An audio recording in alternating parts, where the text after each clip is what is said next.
घंटे के बाद जो है अभी जयराम महतो अपना जो सभा स्थल है उस सभा स्थल की तरफ जा रहे हैं। और जाने के बाद जिस तरह से लगातार पुलिस प्रशासन की तरफ से ये बातें कही जा रही थी कि इनको डिटेन कर लिया जाएगा, सभा का भी अनुमति नहीं दिया जा रहा था, यहीं से डिटेन कर लेने की बात कही जा रही थी।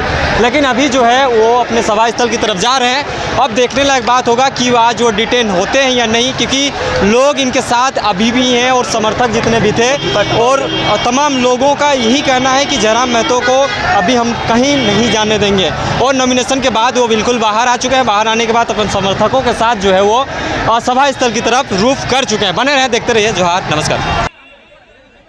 एक बात का तकलीफ है, तकलीफ इस बात का है कि आज झारखंड, जिस झारखंड ने 33,000 एकड़ में बीएसएल प्लांट को बसाया, जिस झारखंड ने कई हजारों एकड़ में कहीं वेदांता, कहीं बीटीपीएस, कहीं सीटीपीएस, ना जाने कितनी योजनाओं को बसाया, और आज अगर इसी झारखंड की मिट्टी से एक नौजवान आया है तो झारखंड के साथ जितना अन्याय हुआ है उसका अगर हिसाब मांग रहा है, तो कहीं ना कहीं ये लोग फर्जी केस करके जो प्रयास कर रहे हैं कि हमारी आवाज को दबा दे, तो एक लाइन स्पष्ट कहेंगे कि साहब खूब कोशिश करो हमें मिट्टी में मिलाने की, कि साहब खूब कोशिश करो हमें मिट्टी में मिलाने की, पर आप भूल गए हम बीज हैं, आदत है बार बार उग जाने की। नमस्कार दोस्तों, मसाल न्यूज़ में आप सभी का स्वागत है। दोस्तों, जैसे कि आप जानते हैं, झारखंड राज्य में JBKSS का आंदोलन काफ़ी ज़ोर शोरों से चला है और उनके नेता जयराम महतो अभी चुनाव लड़ना चाहते हैं। और चुनाव लड़ने के लिए उन्होंने एक राजनीतिक पार्टी भी बनाया, JLKM नाम है, झारखंड लोकतांत्रिक क्रांतिकारी मोर्चा। वह 1 तारीख को नामांकन दाखिल करने के लिए बोकारो DC ऑफिस गए, लेकिन नामांकन दाखिल करने के बाद पुलिस उसे अरेस्ट करने के लिए आ गई। और जैसे कि आप जानते हैं, अरेस्ट करने के समय जयराम महतो ने कहा था कि मुझे अपने समर्थकों को कुछ कहने का आदेश दिया जाए। इसके बाद पुलिस उनके इस आग्रह को मानी और उन्होंने अपने समर्थकों के साथ मिला और सभी को संबोधित भी किया। इसके बाद संबोधित करने के बाद भीड़ और अपने समर्थकों का हुजूम का फ़ायदा उठा करके वह गायब हो गए, जो अभी तक वो गिरफ्तार नहीं हो सके हैं। दोस्तों, अब ये मामला काफ़ी पेचीदा होते जा रहा है। खासकर जयराम महतो के पॉलिटिकल कैरियर को ख़त्म करने की कोशिश की जा रही है। अब तो ये स्थिति हो गई है कि एक नोटिस जारी किया गया जयराम महतो के नाम से कि आपके जो प्रस्तावक हैं, जो नामांकन दाखिल करने के समय जिन लोगों ने हस्ताक्षर किया, उनका हस्ताक्षर संदेहास्पद है, यानी वो हस्ताक्षर सही नहीं है, इसलिए आप 7 तारीख को DC ऑफिस आएँ। अगर वो DC ऑफिस जाते हैं तो या तो उन्हें अरेस्ट किया जाएगा या नहीं तो किसी कारण से उनका नामांकन रद्द किया जाएगा। ये चुनाव आयोग पूरी तरह डिसाइड कर चुका है कि हमको जयराम महतो को चुनाव लड़ने से रोकना है किसी भी तरह से, और BJP कैंडिडेट यानी आजसू के कैंडिडेट को जितवाना है। इसके लिए उसको जो भी करना पड़े, एन केन प्रकारन जो भी कार्रवाई करना पड़े, उसके लिए वह अब तत्पर है। दोस्तों, आज पूरे देश में जैसे आप जानते हैं कि चुनाव आचार संहिता लागू है। अब पूरा प्रशासन तंत्र जो है चुनाव आयोग के आदेश पर चलता है। सवाल ये उठता है कि किस केस में जयराम महतो को अरेस्ट करने पुलिस गई थी। ये मामला है 2022 का और वो केस संख्या 48/2022 है, जिसका उल्लेख जयराम महतो ने भी अपने एफिडेविट में किया था नामांकन दाखिल करने के समय। लेकिन उनसे यही गलती हुई, उनसे यही लापरवाही हुआ कि इस केस में उन्होंने बेल नहीं ले रखा था, जिसका फ़ायदा उनके विरोधियों ने उठाया। एक छुटभइये नेता ने जयराम महतो के खिलाफ लिखित शिकायत किया और कहा कि जयराम महतो एक अपराधी, इसलिए उसे चुनाव लड़ने से रोका जाए। और उसके इस आग्रह को तुरंत माना गया और तुरंत फटाफट अरेस्ट वारंट निकाला गया और जयराम महतो को अरेस्ट करने के लिए, जैसे कि आप सभी जानते हैं, कि वहाँ पहुँच गया। उसके बाद जयराम महतो अभी तक लापता है और उसकी गिरफ्तारी कब होगी ये अभी तक संदेह के घेरे में है। दोस्तों, जैसे कि आप जानते हैं कि अगर कोई गायब होता है तो पुलिस सबसे पहले ज़्यादा दबिश कहाँ करती है? उनके समर्थकों के पास या उनके परिवार के सदस्यों के खिलाफ कार्रवाई करती है। इस संबंध में पुलिस अभी तक उनके 3 समर्थकों को गिरफ्तार किया है, जिनका नाम है मुख्य रूप से फरजान खान, संजय महतो और दीपक रवानी। और इस केस में देवेंद्र नाथ महतो का नाम भी शामिल है। आप जानते हैं कि देवेंद्र नाथ महतो जो है रांची लोकसभा से चुनाव लड़ना चाहते हैं और आज के दिन वो नामांकन दाखिल करने वहाँ जा रहे हैं, लेकिन उनके खिलाफ भी अरेस्ट का वारंट निकला हुआ। हो सकता है उनका नामांकन करने से पहले ही उनके अरेस्ट कर लिया जाए या नामांकन दाखिल करने दिया जाए। ये आने वाला दिन यानी कुछ ही समय बाद हमें पता चलेगा कि वो नामांकन कर पाते हैं या नहीं। अब हम चलते हैं उस वाकया को याद करते हैं और हम समझने की कोशिश करते हैं कि जयराम महतो ने गिरफ्तारी क्यों नहीं दी और किसके कहने पर वह वहाँ से लापता हुए। सबसे पहले मेरी राय यही है कि अगर वह गिरफ्तारी देती तो वह काफ़ी लोकप्रिय हो जाते और उनका जलवा जो है पूरे झारखंड में फैलता। लेकिन यह किसके सलाह पर वह गायब होने को सोचा, ये आने वाले दिनों में पता चलेगा। लेकिन इससे हो सकता है आने वाले दिनों में JLKM को नुकसान भी हो, क्योंकि आज नहीं तो कल यानी 7 तारीख तक तो उसकी गिरफ्तारी होना तय है। अगर गिरफ्तारी पहले ही हो जाती तो उसका फ़ायदा, उसका राजनीतिक फ़ायदा उसे बहुत मिल सकता था, जिससे वह वंचित रह जाएगा। दोस्तों, आप सभी को मालूम है कि किस तरह से प्रशासन जो है आजकल विरोधियों को नष्ट करने में तुला हुआ।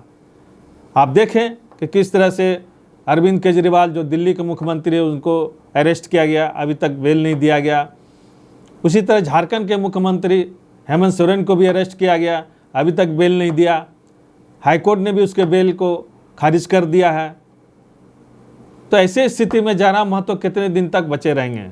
अगर कोई उन्हें सलाह दिया है कि बाहर रह के बेल ले लो, तो क्या लगता है उन्हें बाहर रहते हुए बेल मिल जाएगा?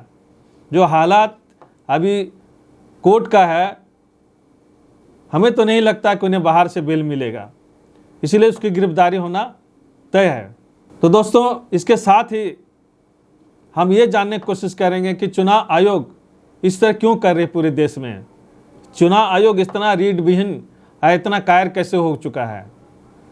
इस संबंध में हम कुछ और बातों का आपको याद दिलाना चाहते हैं। दोस्तों, मुख्य चुनाव आयुक्त किसे बनाया जाए, इस संदर्भ में जो है सुप्रीम कोर्ट के मुख्य न्यायाधीश DY चंद्रचूड़ ने एक सुझाव भी दिया था कि जब भी मुख्य चुनाव आयुक्त का सिलेक्शन हो उसमें 3 शख्स का रहना बहुत ज़रूरी है, जिसमें एक था मुख्य न्यायाधीश, सुप्रीम कोर्ट के मुख्य न्यायाधीश, विपक्ष का एक नेता और प्रधानमंत्री का स्वयं रहना चाहिए।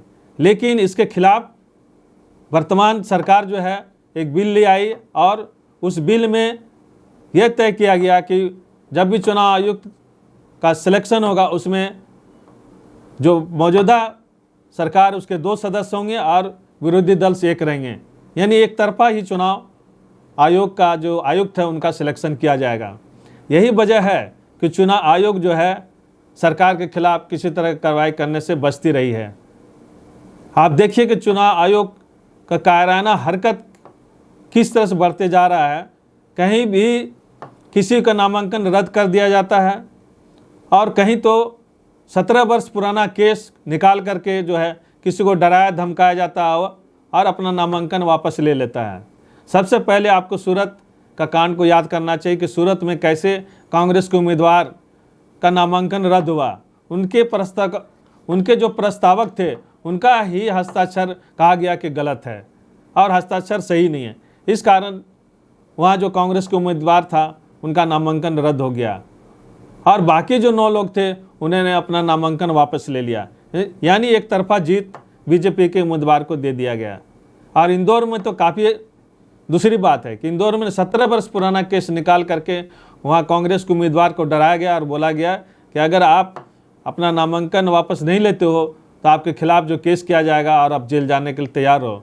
इस भय से उन्होंने नामांकन भी वापस ले लिया और बहुत बेशर्मी के साथ फिर वह बीजेपी में शामिल हो गए। अब बीजेपी के भी नेता बहुत बेशर्मी से उन्हें शामिल कर लिया और अपना पीठ खुद थपथपाने लगा। इस तरह लोकतंत्र की हत्या पूरे देश में की जा रही है। दोस्तों, पूरे देश में जो चुनाव आयोग का रवैया है वह देखने लायक है कि किस तरह से उसकी हरकतें कायराना है। आप एक तरफ जहां विरोधियों के नामांकन रद्द जहां भी होता है उसे आप तुरंत स्वीकार कर लेते हैं और उसमें बहुत ज़्यादा अपने फुर्तीलेपन का सबूत और गवाह देते हैं। लेकिन हमारे देश में बहुत सारे ऐसे नेता हैं, खासकर अभी जो वर्तमान में बीजेपी की जो सरकार है उसमें बहुत सारे ऐसे नेता हैं, खासकर हमारे प्रधानमंत्री और गृह मंत्री अमित शाह खुलेआम धर्म का इस्तेमाल जो चुनाव में अपने कर रहे हैं। चुनाव रैलियों में बार बार वह हिंदू मुसलमान की नफरत की भावना को जगाने के लिए तरह तरह का हथकंडा अपना रहे हैं और राम के नाम पर वोट देने के लिए लोगों को उकसा रहे हैं। लेकिन चुनाव आयोग कान में तेल डाल करके सोया हुआ है। दोस्तों, इसी तरह ये रवैया रहा तो आने वाले दिनों में पूरे देश में नफरत का बाजार गर्म हो जाएगा और हम लोग जो सभी धर्मों के लोग एक साथ मिल करके देश की एकता और अखंडता को बचाए रखना चाहते हैं, उस सपना को चकनाचूर कर दिया जाएगा। इसलिए आप लोगों से आग्रह है कि कभी भी धार्मिक मामलों में उलझकर वोट ना दें। इसलिए कहा गया है कि जो लोग धर्म का इस्तेमाल राजनीति में करते हैं वह सबसे ज़्यादा राजनीतिक मामले में लोगों को बेवकूफ़ बनाते हैं और अपना चुनावी इस्तेमाल धर्म का करना कहीं भी हमारे भारतीय संविधान में उसकी मंजूरी नहीं दी गई है। दोस्तों, अंत में मुझे यही कहना है कि आप देशभक्त बनो, ना कि अंधभक्त। किसी पार्टी का समर्थक होना अलग बात है, लेकिन उस पार्टी के हर एक कार्रवाई को आंख मूंद कर सपोर्ट करना एक अलग बात है। अभी पूरे देश में एक नारा दिया जाता है कि जो राम को लाए हैं हम उन्हें लाएंगे। आप खुद समझिए, जिन्हें हम ईश्वर का दर्जा दिए हैं, राम हो या कृष्ण हो, कोई इंसान उसे कैसे ला सकता है? ईश्वर खुद इंसान को लाने वाले हैं। और ये कोई कह नहीं रहा, ये धार्मिक जो संवाद है या धार्मिक जो मान्यता है यही है। लेकिन यहाँ हमारे कुछ नेता को राम से भी बड़ा दर्जा दिया गया है। इसलिए अंत में आपसे यही आग्रह रहेगा दोस्तों कि आप देशभक्त बने, ना कि अंधभक्त।